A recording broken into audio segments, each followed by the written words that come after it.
I just wanted to make this really quick video discussing some stuff that I think is important to bring up that I'm seeing discussed in the comments of the Reckful documentary, just reflecting on stuff in light of recent news. So the first thing, and I think this is the most important thing that I want to say, is that I've seen a lot of people who have been, they've been saying, well, you know, I guess that Dr. K didn't really help him that much, or I guess that, you know, he really wasn't improving in the end, it turns out, because of his, you know, because he commits suicide, and that perhaps it invalidates the message of the video, which was to keep moving forward, and that's what Reckful teaches us through his life. And I just want to say that I don't agree with that notion. I believe that he really was making progress. He really was improving, and talking to Dr. K really did help him. And of course, I'm not a friend of, I wasn't friends with Reckful. I'm an outsider looking in, but his actual friends, you know, people like Mizkif and other streamers that were closer with him, they all have expressed that they felt he was making progress and was doing better and being happier for the first time in his life. So it's not just me who thinks this.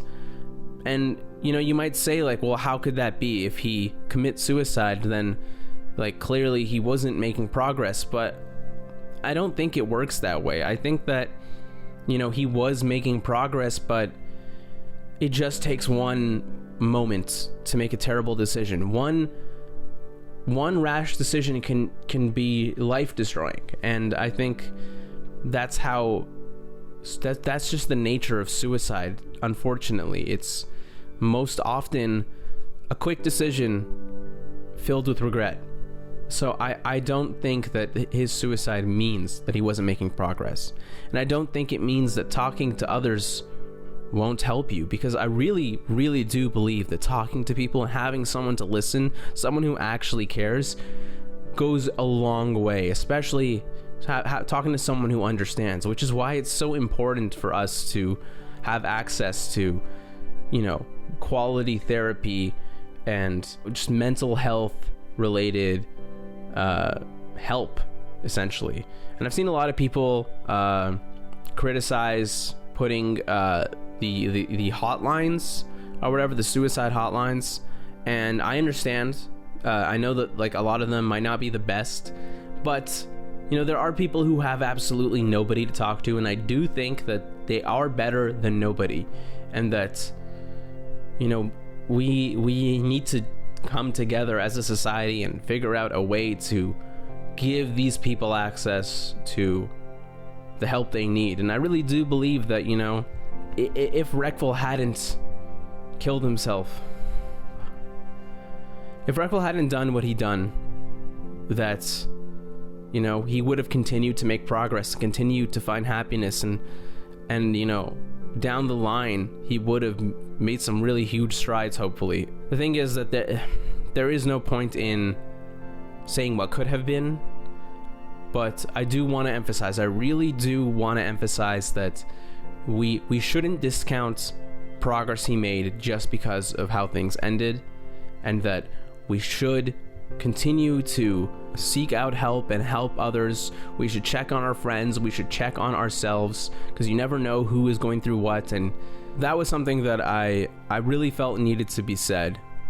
Even if I didn't say it the most eloquently, I'm just literally improvising in front of the camera here and getting out my thoughts, because I'm not in the right headspace to be sitting down and scripting something right now. But the other thing that I really want to say regarding Mitch Jones and how I portrayed Mitch Jones in the documentary, because a lot of people are coming to the documentary now in light of recent news, and they're gonna watch it, and if they don't know the story too well, like, perhaps they're gonna think very, very poorly of Mitch Jones, because I didn't portray him well. And I just want you to understand that when I started making this video, I actually didn't know anything about Reckful. I saw a clip of him a year ago, the clip where he talks about how he almost made it into BlizzCon back in when he's reflecting on it in 2018, and that was the first clip I'd seen of Reckful, and I was moved, and I became interested, and I started researching him and decided I would do a video on him. And everything I know about Reckful now, it all came over the course of those next 9 months when I made the video. And that includes Mitch Jones. I didn't know a thing about Mitch Jones until I started making the video. And so everything I learned about him was in relation to Reckful.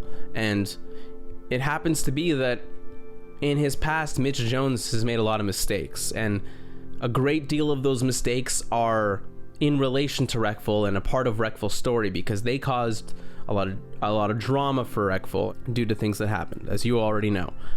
And while those things that I mentioned in the video about things that Mitch did and causing drama for the sake of attention, I do still think that those are true, but those were mistakes that Mitch Jones made in his past. And something that I failed to do with my video is I didn't do a very good job at humanizing Mitch. I wasn't thinking about Mitch. I was just thinking about Reckful. And so I feel like I failed to show that Mitch, he's a much better person than you might think if your only knowledge about him is from the Reckful documentary. He's made mistakes, but I do think he's grown from them since. And I do think that I could have done a better job at emphasizing like how great their friendship was at one point in time. And I just feel bad, and I just wanted to say that I'm sorry. I wanted to say I'm sorry to Mitch, and I wanted to say I'm sorry to any of Mitch's fans for how I portrayed Mitch, how I failed to fully portray Mitch, because I showed the dark stuff, but I didn't show the light stuff, and that's on me. I know the video isn't supposed to be about Mitch, but I do feel it is worth setting the record straight and worth saying. So I just wanted to say that. So yeah, I just mostly just wanted to say those two things. And, even though Byron is no longer with us, he will always live on forever in his legacy and in how he impacted us and the memories we all have of him and the influence he's had on the world. People in World of Warcraft yesterday gathered they all gathered on behalf of him. Tons of people, it was the biggest player-driven in-game World of Warcraft event ever. And that says something. So, no matter what happens, Reckful will always be alive in that sense. He will always be alive in his memory and in what he has done and how he's impacted all of us. And I think that's the most important thing to remember. Yeah, that's all I have to say. So, thanks for listening.